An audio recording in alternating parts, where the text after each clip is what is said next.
I want to thank you all for tuning in to another edition of where I get to talk about everything that I normally don't get to talk about on my regular podcast, Barbershop Sports Talk with you guys. All find on iTunes, Stitcher, Apple Podcasts, Google Podcasts, iRadio, SoundCloud. You get yours from. Haven't done this in a while.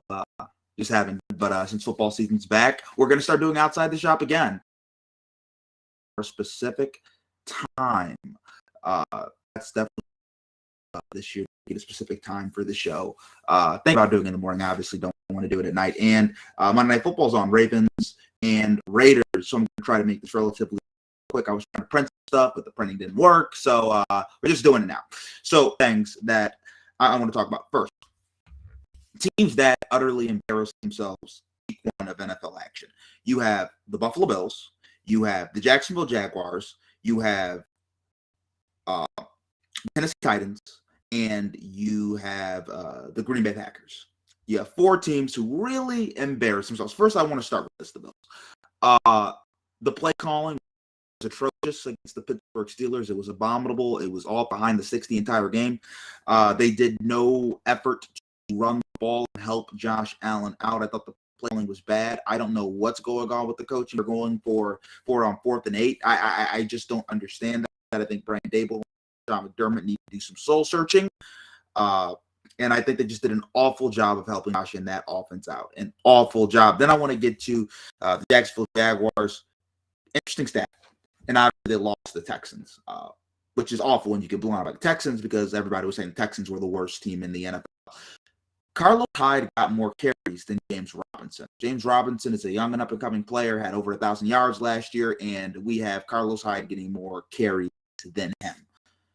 And also, where did Carlos Hyde go to school? Ohio State. Who's the new head coach? Urban Meyer of Ohio State. I don't know if there's some nepotism going there. I just think it's a little weird. Why is a veteran journeyman running back getting more carries than James Robinson? Why is Lawrence throwing it 50 times in his first NFL game?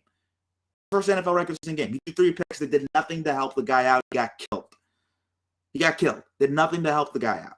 You see, on the other end, a guy like David Culley, he runs the ball with Mark Ingram, right? You got to run the ball, help the quarterback out. That's what they did with Tyrod. The Jaguars embarrassed themselves. And Urban Meyer, I think sooner rather than later, we could see him.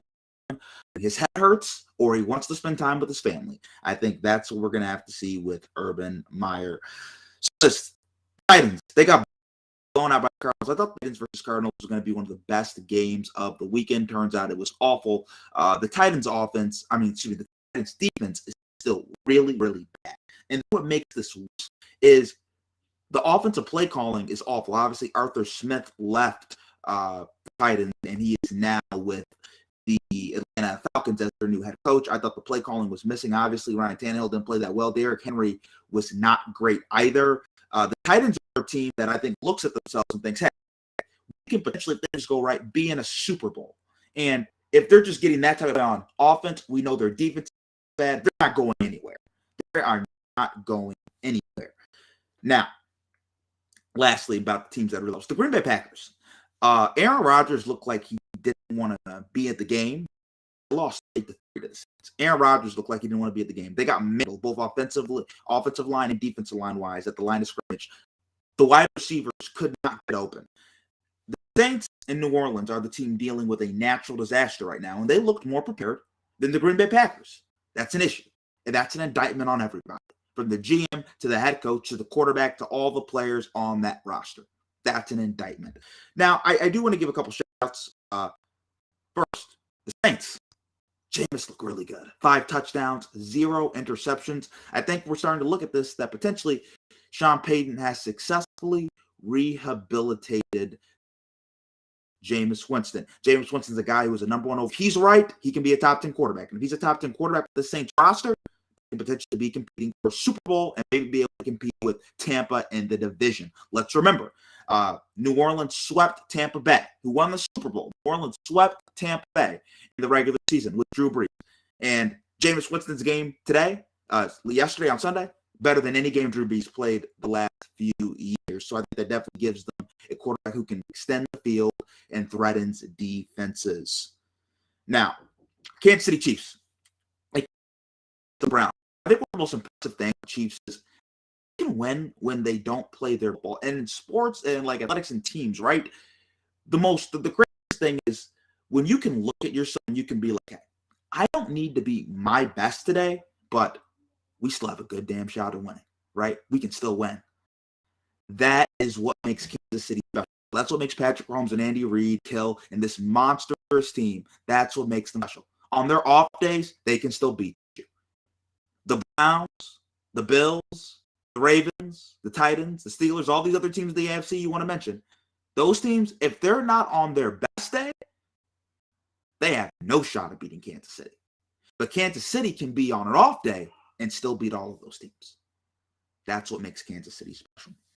I want to go to the rookie quarterbacks quickly. Trevor Lawrence, I kind of touched on that already. 3 touchdowns, 3 picks. He got lit up. I think potentially with Jacksonville, they don't help this guy out. We could see a long, long year for Trevor. I thought he played okay. I'm not going to give him too much. I know it's the Texans. He should play better or get bad, but also let's remember that his coach and the players really do much to help him out. I thought Zach Wilson was very impressive. He kept the Jets in against a wildly more talented Carolina Panthers team. Zach Wilson, even on his incompletion, was throwing very accurate balls. The wideouts just weren't catching it. I thought Zach played very well and very admirable.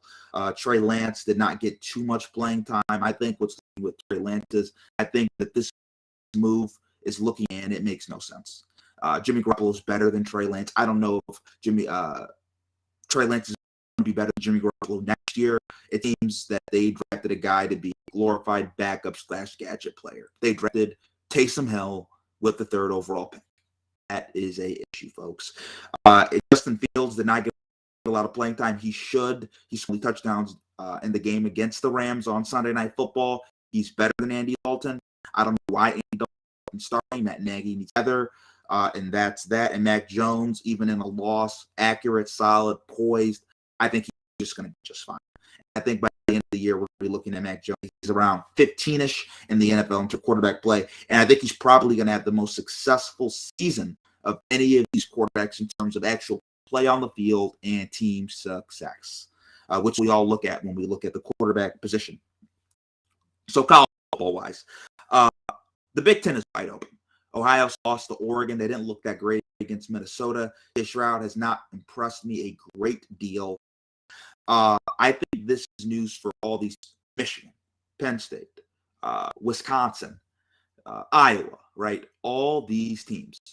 If you can't beat Ohio State this year, if you can't win the Big Ten this year, when will you win the Big Ten? This is a golden opportunity, right? Freshman quarterback. Not the most, talented, not a guy who seems to be one of the elite players in the game, right? A rebuilding year. The defense is off. And let's also remember, the star power's kind of gone. Justin Fields isn't walking through that door in the horseshoe, right? Isn't walking through that door when you had him in Columbus. Nick Bosa isn't walking through that door. Joey Bosa isn't walking through the door. Chase Young isn't walking through that door. This is the time. For example, Michigan goes and gets blown out again. Michigan will never beat Ohio State. If you can't beat Ohio State, if the Big Ten can't beat Ohio State in their down years, then it will never happen. Believe you and me, Ohio State will reload. Next, this is what I want to talk about next. Texas, they got blown up by Arkansas, and it was kind of interesting to me.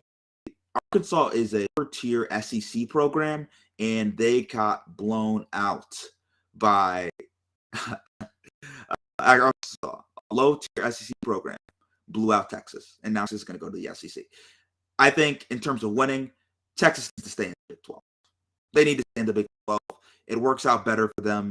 If you're getting blown out in Arkansas, how are you going to do against the Auburns, right?